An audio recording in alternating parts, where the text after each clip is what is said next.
Well, dear students, we were studying on the chapter of respiration in plants. The basics of the chapter already I have explained you in previous lecture. Today I will start and continue the glycolysis. तो पिछले class में हमने बताया था glycolysis word is derived from the Greek term glycos means glucose and lysis means break down. तो glucose का break down होता है and it is a 10-step incomplete oxidation of glucose into 2 molecules of pyruvic acid. Note down that respiration की जो पूरी biochemical mechanism होती है वो स्टेप वाइज होती है. स्टेप वाइज होने का फायदा मिलता है कि this provide sufficient time for the conversion of release energy into ATP. ATP में एनर्जी कन्वर्ट हो जाए इसके लिए सफिशिएंट टाइम मिलता है स्टेप वाइज होने से. तो ग्लाइकोलाइसिस से शुरुआत होगी रेस्पिरेशन की, चाहे वो एनएरोबिक हो या एरोबिक हो. और ग्लाइकोलाइसिस क्या है कि ये साइटोप्लाज्म में होता है. हर एक ऑर्गेनिज्म में ग्लाइकोलाइसिस जरूर होगा. उसके बाद डिसाइड होगा कि ये एनएरोबिक पाथवे में फर्मेंटेशन में जाएगा या एरोबिक पाथवे में जाएगा, तो वो क्रेब्स साइकिल में एंटर कर जाएगा. तो ग्लाइकोलाइसिस को ईएमपी पाथवे भी बोलते हैं. Here E for Embden by the name of Gustav Emden scientist, and M for the Meyerhof by the name of Otto Meyerhof scientist, and P for the Parnas by the name of J. Parnas scientist. These three names of the scientists is the basis of terminology EMP pathway for the glycolysis. अब आते हैं कि glycolysis की शुरुआत कहाँ से की? Glucose से.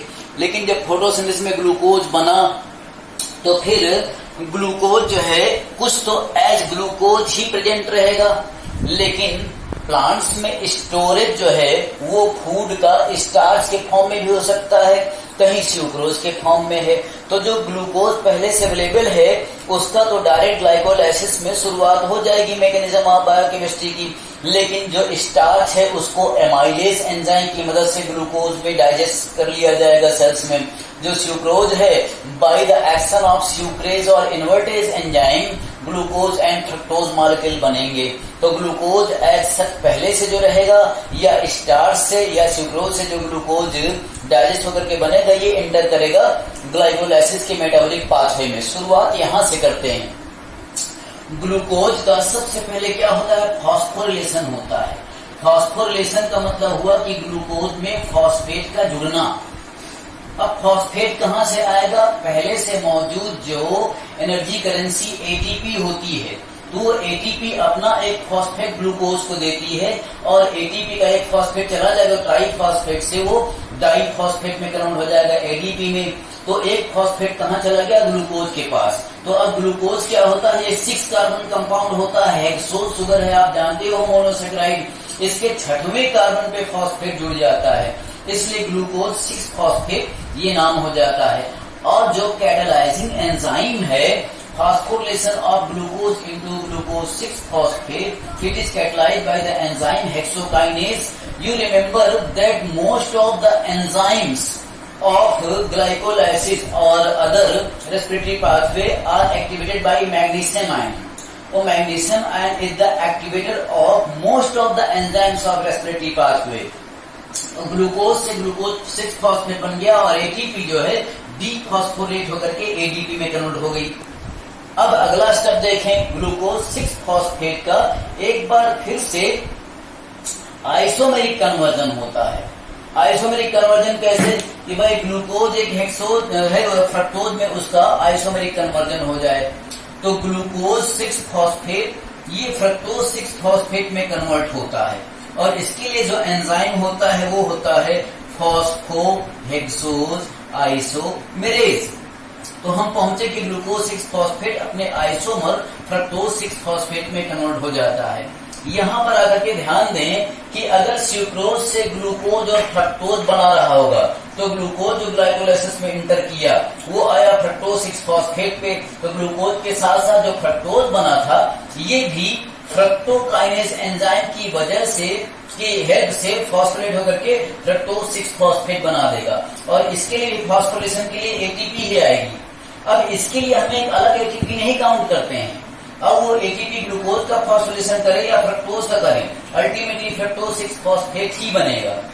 लेकिन मोस्टली क्या होता है, ग्लूकोज का फॉस्फोरिलेशन होता है, ये बहुत ही इनसिग्निफिकेंट है। तो एक ये रास्ता भी होता है फ्रक्टोज 6 फॉस्फेट बनने का, but main pathway is from the glucose. यहां तक है फ्रक्टोज 6 फॉस्फेट बनने के। अब आगे एक बार फिर से फ्रक्टोज 6 फॉस्फेट का फॉस्फोरिलेशन होगा, और फॉस्फोरिलेशन होने के लिए फिर अपना फॉस्फेट कौन देगा, ATP, adenosine triphosphate, the pre form या already available energy currency ATP. अपना एक फॉस्फेट फिर से दे देगा फ्रक्टोज 6 फॉस्फेट को, और खुद डीफॉस्फेट होकर के एडीपी यानी डाइफॉस्फेट, 3 में से 2 फॉस्फेट बचेंगे तो क्या बोलेंगे, डाइफॉस्फेट। इसका एक फॉस्फेट चला जाता है फ्रक्टोज के पहले कार्बन पे। तो अब देखो कि 6 कार्बन पे एक फॉस्फेट पहले ही था, और फर्स्ट कार्बन पे एक और फॉस्फेट दे दिया एटीपी ने। अब क्या होगा, ये इसमें डबल फॉस्फेट हो जाएंगे, तो डबल को डाई बोलते हैं, बाई बोलते हैं, या बिस भी बोलते हैं। तो अब इसका नाम क्या हो जाएगा, फ्रक्टोज 1,6 बिस फॉस्फेट। इसका मतलब कि बिस फॉस्फेट का मतलब 2 phosphate, 1 attach at the first carbon of fructose and the second at 6 carbon of fructose, ये बन गया। और कैटालाइजिंग एंजाइम का नाम होता है फॉस्फोफ्रक्टोकाइनेज। यहां पर आ गए फ्रक्टोज 1,6 बाइफॉस्फेट। अब देखो फ्रक्टोज 1,6 बाइफॉस्फेट का आगे क्या होता है। फ्रक्टोज क्या है भाई, एक सोज है 6 कार्बन वाला। यहां पर देखो आप 6 कार्बन है प्लस 2 फॉस्फेट हैं, इस पे ध्यान दो, 6 carbon of phosphate and 2 phosphate in biphosphate. अब अगर इस फ्रक्टोज 6 कार्बन को 3 कार्बन वाले शुगर में कन्वर्जन हो जाए सेल्स में, तो हेक्सोज की बजाय क्या कहेंगे, ट्राइयोज। एक हेक्सोज 2 ट्राइयोज में कन्वर्ट हो गया, और 2 फॉस्फेट जो था वो सिंगल फॉस्फेट। तो हम करेंगे ट्राइयोज फॉस्फेट के 2 मॉलिक्यूल्स अगर बन गए तो रिएक्शन बैलेंस, क्योंकि ट्राइयोज में 3 कार्बन 2 कार्बन 2 मॉलिक्यूल्स, 3 कार्बन और ट्राइयोज के 2 मॉलिक्यूल्स कितने हो जाएंगे, 6 बैलेंस हो गए हेक्सोज के साथ। और फॉस्फेट के 2 मॉलिक्यूल, तो यहाँ 2 फॉस्फेट। तो ट्राइयोज फॉस्फेट के 2 मॉलिक्यूल क्या होते हैं, एक होता है 3PgAl, जिसको हम बोलते हैं फॉस्फोग्लिसरैल्डिहाइड। फॉस्फोग्लिसरैल्डिहाइड क्या है, ये 3 कार्बन वाला है। अब इसमें P फॉर फॉस्फो है, तो हम यहाँ क्या लिखे, फॉस्फेट, एंड 3 कार्बन का क्या है, ग्लिसरैल्डिहाइड। तो ग्लिसरैल्डिहाइड भी क्या होता है, ट्रायोज होता है। 3 कार्बन का ये हो गया एल्डिहाइड। हम बोल दे, यहाँ पर लिख देते हैं क्या, फॉस्फोग्लिसरैल्डिहाइड। ये 3 कार्बन का है, और इसके साथ ये फॉस्फेट जुड़ गया। प्लस एल्डिहाइड के आइसोमर्स क्या होते हैं, कीटोन होते हैं। तो यहां पर एक कंपाउंड और डाईहाइड्रोक्सी एसीटोन फॉस्फेट, ये लिख देते हैं डाईहाइड्रोक्सी। जिसको ना दिख रहा हो सुन करके ध्यान देंगे, डाईहाइड्रोक्सी एसीटोन फॉस्फेट। अब आप देखो एसीटोन कीटोन और यहाँ पर एल्डिहाइड, दोनों एक दूसरे के फंक्शनल आइसोमर होते हैं, कार्बोनिल कंपाउंड इन्हें कहते हैं केमिस्ट्री की जुबान में। तो एक एल्डिहाइड का और एक कीटोन का बन गया, दोनों 3-3 कार्बन के हैं, दोनों के साथ एक फॉस्फेट हैं। तो 3 और 3 6 कार्बन और 2 फॉस्फेट, ये देखो बैलेंस हो गया फ्रक्टोज 1,6 बाइफॉस्फेट के, 6 कार्बन एंड 2 फॉस्फेट। यहां तक समझ लिए। अब इसके बाद आगे देखो क्या होगा कि इन दोनों मॉलिक्यूल्स का अगर ऑक्सीडेशन कर दिया जाए, जनरल ऑर्गेनिक केमिस्ट्री आपको समझनी चाहिए कि कार्बोनिल कंपाउंड एल्डिहाइड या कीटोन अगर इनका ऑक्सीडेशन हो जाए तो ये कार्बोक्सिलिक एसिड में कन्वर्ट होते हैं। ऑक्सीडेशन होने का मतलब ऑक्सीजन का जुड़ना ही नहीं होता है, हाइड्रोजन का निकलना भी तो ऑक्सीडेशन होता है।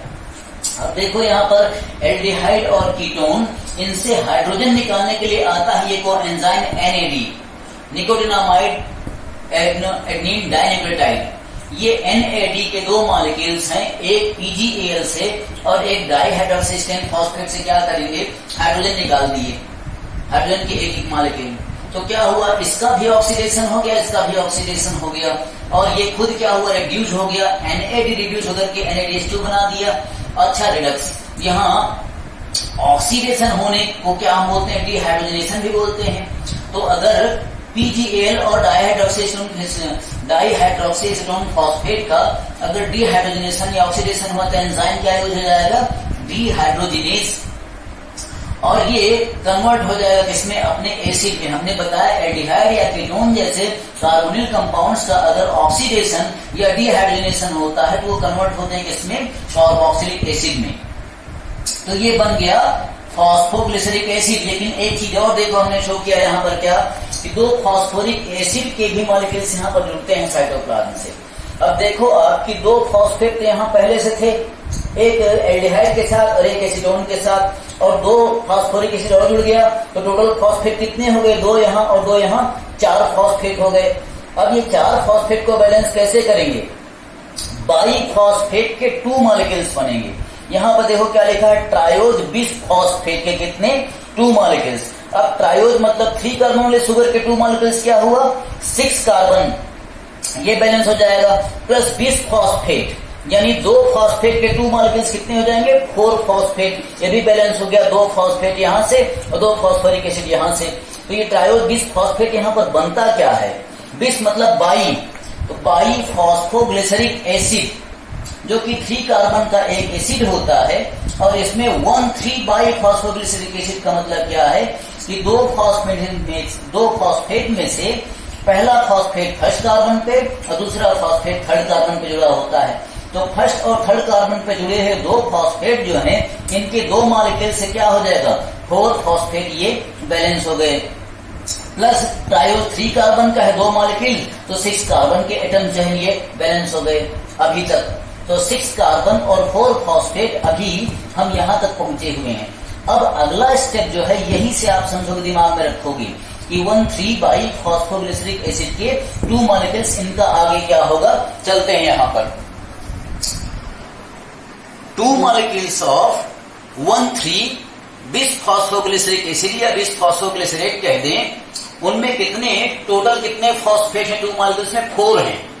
उन 4 फॉस्फेट में से अगर 2 फॉस्फेट निकल जाएं तो एडीपी जो मौजूद होंगी, उन 2 एडीपी को 2 फॉस्फेट मिल जाएंगे, तो क्या होगा, एडीपी से बन जाएगा एटीपी। 2 एडीपी को 2 फॉस्फेट मिल गए तो क्या बन जाएगा, 2 एटीपी बन जाएगा। तो पहली बार यहाँ पर 2 एटीपी की सिंथेसिस हुई, और इस एटीपी सिंथेसिस को कैटालाइज करने वाला एंजाइम फॉस्फोग्लूकोम्यूटेज होता है। अब 4 फॉस्फेट में से 2 फॉस्फेट यहाँ आ गए, तो वहां पर कितने बचे फॉस्फोग्लिसरिक एसिड के साथ, 2 बचे। तो अब जो उसका नाम था बिस फॉस्फोग्लिसरिक एसिड, वो क्या हो जाएगा, सिंपल फॉस्फोग्लिसरिक एसिड हो जाएगा। तो फर्स्ट कार्बन से फॉस्फेट निकल गया, 1,3 बाई फॉस्फोग्लिसरिक एसिड था, तो 1 फॉस्फेट का निकल गया, वो बचेगा 3 phosphoglyceric acid. 3 phosphoglyceric acid triose phosphate है जिसके 2 मॉलिक्यूल्स। अब 2 मॉलिक्यूल्स अभी भी देखो, 3 कार्बन वाले शुगर के, तो क्या 6 कार्बन अभी बैलेंस चल रहा है, और फॉस्फेट कितने हुए, 2 फॉस्फेट, क्योंकि 2 मॉलिक्यूल्स में 2 फॉस्फेट ही होंगे, 2 पहले ही चले गए 4 में से, तो अभी पहुंचे कहां, 3 फॉस्फोग्लिसरिक एसिड, जो कि ये ट्रायोज फॉस्फेट एसिड ही होता है, 3 कार्बन 2 मॉलिक्यूल्स।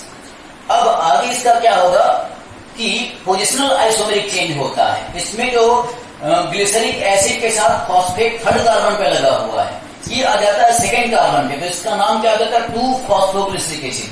ये क्या हुआ, पोजिशनल आइसोमेरिक चेंज हुआ, फंक्शनल ग्रुप की पोजीशन चेंज होगी थर्ड कार्बन से सेकंड कार्बन पे। और इसमें जो एंजाइम काम आता है वो आता है फॉस्फोग्लिसरोम्यूटेज। तो पहुंचे कहां, 2 मॉलिक्यूल्स ऑफ 2 फॉस्फोग्लिसरिक एसिड। तो यहां पर अभी देखो 2 फॉस्फेट और 6 कार्बन ये चल रहा है। अब इसके बाद इनोलेज एंजाइम हमने लिखा हुआ है। इन का मतलब क्या, डबल बॉन्ड एल्कीन वाला, और ऑल का मतलब क्या, हाइड्रोक्सी। कुछ इस तरह का प्रोडक्ट ये बनाने वाला है। इस फॉस्फोग्लिसरिक एसिड में से 2 वाटर मॉलिक्यूल निकलते हैं, तो 2 वाटर मॉलिक्यूल के निकलने को क्या कहेंगे, यहां पर हुआ डिहाइड्रेशन। डिहाइड्रेशन हुआ तो वाटर मॉलिक्यूल से निकलने से क्या होता है, इसमें 2 कार्बन के बीच में एक इन बॉन्ड बन जाता है, plus hydroxy group, alcoholic group develop हो जाता है। तो अब इसको बोलते हैं फॉस्फोइनॉल। देखो, इन का मतलब डबल बॉन्ड और ऑल का मतलब क्या, अल्कोहलिक, और ये बन जाता है पायरुवेट। पायरुवेट ये 3 कार्बन का कंपाउंड होता है। अब देखो 3 कार्बन अभी भी चल रहा है, 2 मॉलिक्यूल्स कितने, 6 कार्बन अभी भी बैलेंस है, और फॉस्फो में क्या, 2 फॉस्फेट बैलेंस चल रहा है। तो ये पहुंचे फॉस्फोइनॉल पायरुवेट के 2 मॉलिक्यूल्स बने। अब अगर इससे फिर से 2 फॉस्फेट निकाल लिए जाएं तो 2 एडीपी से 2 एटीपी बन जाएगी। इस स्टेप पे फिर होता है डीफॉस्फोरिलेशन। पायरुवेट काइनेज एंजाइम की प्रेजेंस में 2 ADP को मिल जाता है 2 फॉस्फेट इन 2 मॉलिक्यूल से, तो बन जाएंगे 2 ATP। और जब इससे फॉस्फेट निकल गया, अब पायरुवेट से क्या बना, सिंपल पायरुविक एसिड बना। और पायरुविक एसिड 3 कार्बन का होता है, देखो ये है केमिकल फॉर्मूला CH3COCOS, यहाँ पर 3 कार्बन दिखाई पड़ रहे हैं 1 2 3, इसके कितने 2 मॉलिक्यूल्स। अब हम एक मॉलिक्यूल ग्लूकोज का शुरू लिए थे 6 कार्बन, उससे क्या हो 2 मॉलिक्यूल्स पायरुविक एसिड के बन गए, तो इस तरह से 3 कार्बन वाले 2 मॉलिक्यूल्स कन्वर्ट हो गए एक ग्लूकोज का मॉलिक्यूल जिसमें कि 6 कार्बन एटम्स थे। ये पायरुविक एसिड जो बने, यही क्या है, ग्लाइकोलाइसिस का एंड प्रोडक्ट है। लेकिन ये क्या है, इसको बोलते हैं ग्लूकोज का इनकम्प्लीट ऑक्सीडेशन है। अभी इसमें ऑक्सीडेशन होने की बहुत टेंडेंसी है। ये 10 step incomplete oxidation of glucose को हम ग्लाइकोलाइसिस कहते हैं, जो कि जितने भी एंजाइम्स हैं उन सब का एक्टिवेटर लगभग मैग्नीशियम आयन होता है साइटोप्लाज्म में, और साइटोप्लाज्म ही ग्लाइकोलाइसिस की साइट होती है। अब यहाँ पर ध्यान देंगे कि पायरुविक एसिड जो बना हुआ है इसका क्या होगा, साइटोप्लाज्म में बना हुआ है, इसका क्या होगा डिपेंड करता है कि किस तरह का रेस्पिरेशन होना है, डिपेंड करता है किस तरह का रेस्पिरेशन होना है। पायरुविक एसिड के पास कई रास्ते हैं, इसको इसलिए पाइवोटॉल मेटाबोलाइट भी बोलते हैं। पाइवोटॉल मेटाबोलाइट मतलब कि इसके पास मेटाबॉलिज्म के कई रास्ते हैं। जिस सेल में ये ग्लाइकोलाइसिस होकर 2 पायरुविक एसिड बने हुए हैं, अगर उसमें एनएरोबिक रेस्पिरेशन होना है तो अपने फर्मेंटेशन में चला जाएगा, जैसे कि लैक्टिक एसिड फर्मेंटेशन बैक्टीरिया में होता है, या एल्कोहलिक फर्मेंटेशन होता है ईस्ट में। अगर एरोबिक रेस्पिरेशन है तो ये 2 पायरुविक एसिड माइटोकॉन्ड्रिया में चले जाएंगे, क्रेब्स साइकिल में इंटर कर जाएंगे। अगर एनएरोबिक एरोबिक दोनों में इंटर नहीं किया तो फिर से वापस ग्लूकोज भी कुछ पायरुविक एसिड का बन सकता है। अब पायरुविक एसिड क्या है, एक ऑर्गेनिक एसिड है, और इससे वापस ग्लूकोज बने तो क्या हुआ, एक पायरुविक एसिड ऑर्गेनिक एसिड जो कि नॉन कार्बोहाइड्रेट मटेरियल है, इससे नया ग्लूकोज बन जाए तो क्या बनेंगे, ग्लूकोनियोजेनेसिस इसमें भी जा सकता है। तो it will have the 3 pathway, 1 the fermentation in case of anaerobic respiration and Krebs cycle in mitochondria in case of aerobic respiration, और अगर दोनों ना हो तो वापस ग्लूकोज बनने को ग्लूकोनियोजेनेसिस को भी कुछ पायरुविक एसिड जा सकता है। ये है ग्लाइकोलाइसिस। इसके बाद फिर बताएंगे कि अगर ये फर्मेंटेशन करता है एनाएरोबिक रेस्पिरेशन में तो वो कैसे होता है। तो ये है पूरा ग्लाइकोलाइसिस का पाथवे। इसको आप देख लो, काफी स्टेप वाइज कॉम्प्लिकेटेड होता है, लेकिन एक बार अगर आप समझ लोगे, दिमाग में बैठा लोगे तो सब कुछ बहुत आसान है।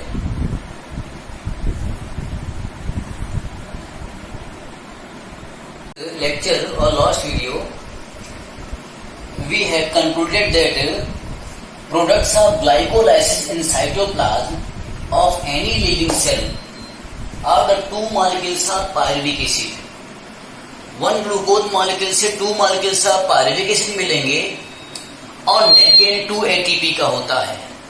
आपको ग्लाइकोलाइसिस की पूरी बायोकेमिकल मैकेनिज्म में ध्यान रखना है कि किस किस स्टेप पे ATP कंज्यूम होती है और किस किस स्टेप पे ATP का फॉर्मेशन होता है। तो आप देखोगे 4 ATP का फॉर्मेशन होता है, 2 ATP कंज्यूम होते तो नेट गेन हुआ 2 ATP का, प्लस NAD रिड्यूस होकर के NADH2 के 2 मॉलिक्यूल्स निकलता है और 2 वाटर मॉलिक्यूल बनते हैं। तो 2 molecules of pyruvic acid, 2 molecules of ATP, 2 molecules of NADH2 and 2 molecules of water are the gain of glycolysis. अब हम अगर ये सोचें कि ग्लाइकोलाइसिस उस सेल में हुआ जो एनएरोबिक रेस्पिरेशन परफॉर्म कर रही है, तो एनएरोबिक रेस्पिरेशन जो होती है वो होती क्या है, fermentation. Fermentation term was given by Cruikshank. Cruikshank was the scientist who discovered the fermentation, that is a mode of anaerobic respiration. 2 तरह के फर्मेंटेशन होते हैं। जो 2 मॉलिक्यूल्स ऑफ पायरुविक एसिड बने हैं, अगर आगे इनसे एल्कोहल बन जाए तो बोलेंगे एल्कोहलिक फर्मेंटेशन, और पायरुविक एसिड से अगर लैक्टिक एसिड बन जाए तो बोलेंगे क्या, लैक्टिक एसिड फर्मेंटेशन। तो ये 2 तरह के फर्मेंटेशन 2 अलग अलग तरह के सेल्स या ऑर्गेनिजम्स में होते हैं। एल्कोहलिक फर्मेंटेशन करने वाला माइक्रोब बहुत फेमस है, ईस्ट सैक्रोमाइसिस, जिसको कि बीवर सीज भी बोलते हैं, एल्कोहल बनाता है एथाइल एल्कोहल। इसमें जाइमेज एंजाइम प्रेजेंट होता है। बुकनर नाम के साइंटिस्ट ने ये बात बताई, डिस्कवर की जाइमेज के बारे में इसमें। तो अब एल्कोहल कैसे बनेगा फर्मेंटेशन से? ग्लूकोज से 2 पायरुविक एसिड मॉलिक्यूल बने प्लस 2 NADH2 भी जो है वो ग्लाइकोलाइसिस में ही रिलीज होते हैं। तो ग्लाइकोलाइसिस के प्रोडक्ट 2 पायरुविक एसिड को वही NADH2 आगे यहां पर रिएक्ट करता है जो ग्लाइकोलाइसिस में बना है। एंजाइम्स क्या चाहिए? पायरुवेट डीकार्बोक्सिलेज, क्योंकि पायरुविक एसिड से कार्बन डाइऑक्साइड रिलीज होता है तो डीकार्बोक्सिलेज चाहिए, प्लस एल्कोहल डिहाइड्रोजनेज, यहाँ एल्कोहल फॉर्मेशन होता है। These 2 enzymes are necessary for conversion of 2 molecules of pyruvic acid into 2 molecules of ethyl alcohol, releasing the 2 molecules of carbon dioxide, और 2 NADA release हो जाएगा। यानी NADH2 जो था उससे NAD बना, तो NADH2 का क्या हुआ? यहाँ पर ऑक्सीडेशन हुआ, डिहाइड्रोजनेशन हुआ। अब ये NAD क्या हुआ? फिर वापस ग्लाइकोलाइसिस में यूज हो जाएगा, और ग्लाइकोलाइसिस से निकला हुआ NADH2 फिर यहाँ पर फर्मेंटेशन में यूज होगा। तो ये साइकिल यूं ही चलती रहती है। ये हो गया एल्कोहलिक फर्मेंटेशन।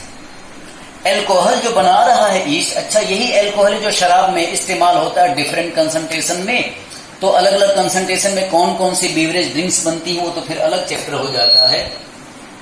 एल्कोहल अगर जो है ईस्ट के अंदर जो बना है ये 13% से ज्यादा कंसंट्रेशन उसमें हो जाए तो ईस्ट के लिए फिर वो जहरीला होने लगता है, पॉइजनस होता है।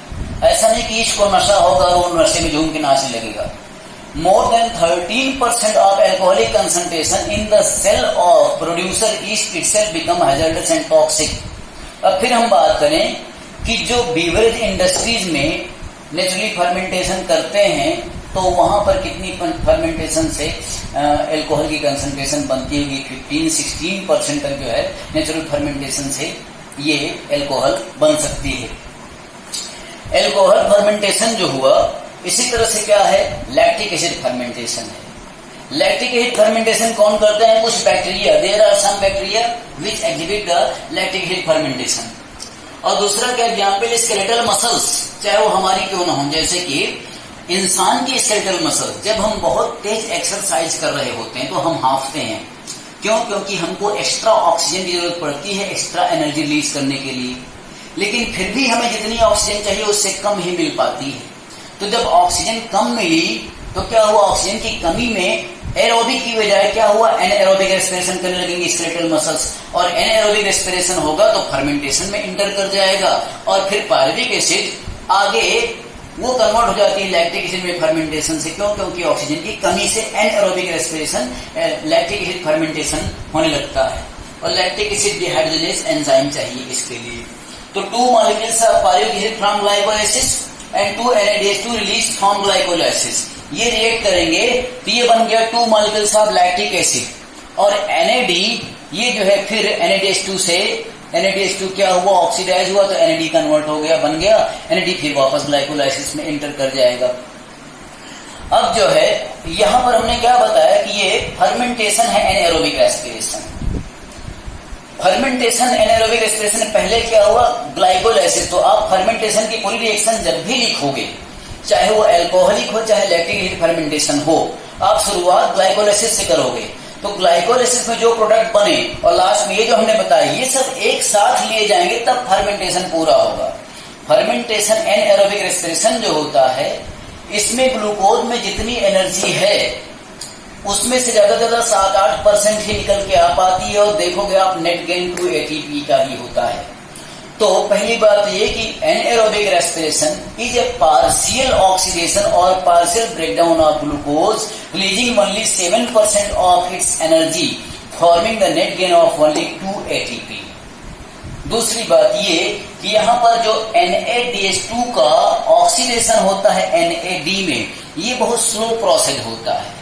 लेकिन अब आगे जो दूसरा हम पढ़ेंगे एरोबिक रेस्पिरेशन।